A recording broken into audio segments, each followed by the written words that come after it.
प्रिय छात्र एवं छात्राओं, आरडी हिंदी लेक्चर में आप लोगों का हार्दिक स्वागत है। आइए आज के इस वीडियो में हम माखनलाल चतुर्वेदी की बहुत ही प्रमुख कविता पुष्प की अभिलाषा का अध्ययन करते हैं। तो आइए इस कविता को देखते हैं।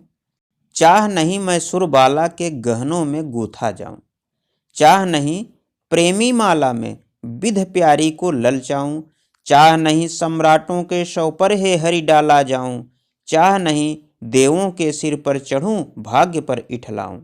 मुझे तोड़ लेना बनमाली, उस पथ में देना तुम फेंक, मातृभूमि पर शीश चढ़ाने जिस पथ जावें वीर अनेक। यह बड़ी ही भावपूर्ण कविता है। यह कविता माखनलाल चतुर्वेदी के काव्य संग्रह युग चरण से ली गई है।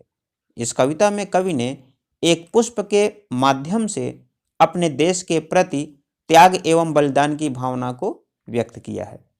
तो आइए हम इस कविता के शब्दार्थ देखते हैं। चाह, चाह का अर्थ है कामना या इच्छा। सुरबाला, सुर कहते हैं देवता को और बाला का अर्थ होता है स्त्री। तो सुरबाला का अर्थ हुआ देवकन्या या देवांगना। विध, विध का अर्थ है गुथ कर। इठलाऊं, इठलाऊं यानी इतराऊं या अभिमान करूं। अब बनमाली, बनमाली कहते हैं माली को। तो इस कविता की व्याख्या से पूर्व हम इसके संदर्भ को देख लेते हैं। प्रस्तुत काव्य पंक्तियां हमारी पाठ्यपुस्तक हिंदी के काव्यखंड में पुष्प की अभिलाषा शीर्षक से संकलित हैं। इसके रचयिता राष्ट्रीय सांस्कृतिक काव्यधारा के प्रमुख कवि माखनलाल चतुर्वेदी जी हैं। कुछ लोगों की यह शिकायत होती है कि मैं अपने पदों की व्याख्या में प्रसंग नहीं बताता हूँ। तो यदि आप इस कविता का प्रसंग लिखना चाहें तो इसे इस तरह से लिख सकते हैं। प्रस्तुत कविता में कवि ने एक पुष्प के माध्यम से अपने देश के प्रति त्याग एवं बलिदान की भावना को व्यक्त किया है। लेकिन यह याद रखें कि जो हाई स्कूल की बोर्ड परीक्षा होती है उसमें केवल 3 चीज़ें पूछी जाती हैं: संदर्भ, व्याख्या और काव्य सौंदर्य। उसमें प्रसंग अलग से नहीं पूछा जाता है और ना तो उसके लिए कोई अलग से अंक ही निर्धारित होता है। तो इसलिए इस प्रसंग का उल्लेख मैं व्याख्या में ही कर देता हूँ और आपको भी यही करना है।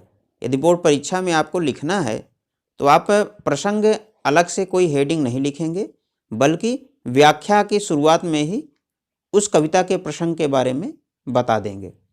व्याख्या: एक पुष्प अपनी इच्छा व्यक्त करते हुए कहता है, चाह नहीं मैं सुरबाला के गहनों में गूथा जाऊं, कि हे परमात्मा मेरी इच्छा मेरी इच्छा यह नहीं है कि मुझे देवताओं की स्त्रियों के गहनों में गूथा जाए और मैं उनकी सुंदरता को बढ़ाने का कारण बनकर सुख अनुभव करूं। चाह नहीं प्रेमी माला में विध प्यारी को ललचाऊं, मेरी यह भी इच्छा नहीं है कि मैं किसी प्रेमी के द्वारा अपनी प्रेमिका के लिए बनाई गई माला में विध कर उसकी प्रेमिका को ललचाने का कारण बनूं। अर्थात पुष्प यह कहता है कि मेरी यह इच्छा नहीं है कि प्रेमी की माला में गुथ कर मैं उसकी प्रेमिका के गले की शोभा बढ़ाऊं और उसके सानिध्य का सुख अनुभव करूं तथा उसे अपने प्रति आकृष्ट करके ललचाऊं।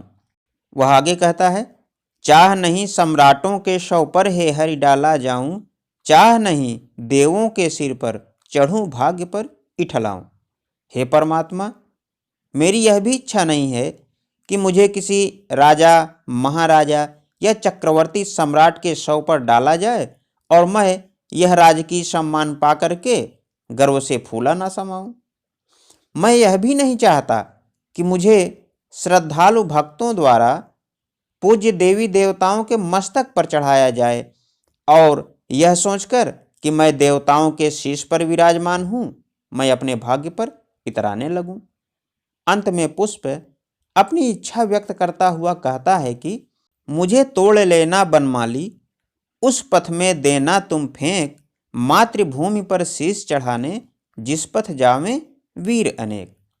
अर्थात हे बनमाली, मुझ पुष्प की केवल इतनी सी इच्छा है कि तुम मुझे तोड़ लेना और ले जाकर उस रास्ते पर फेंक देना जिस रास्ते से होकर मेरे देश के वीर जवानों की टोलियां अपनी मातृभूमि की रक्षा के लिए जा रही हूं।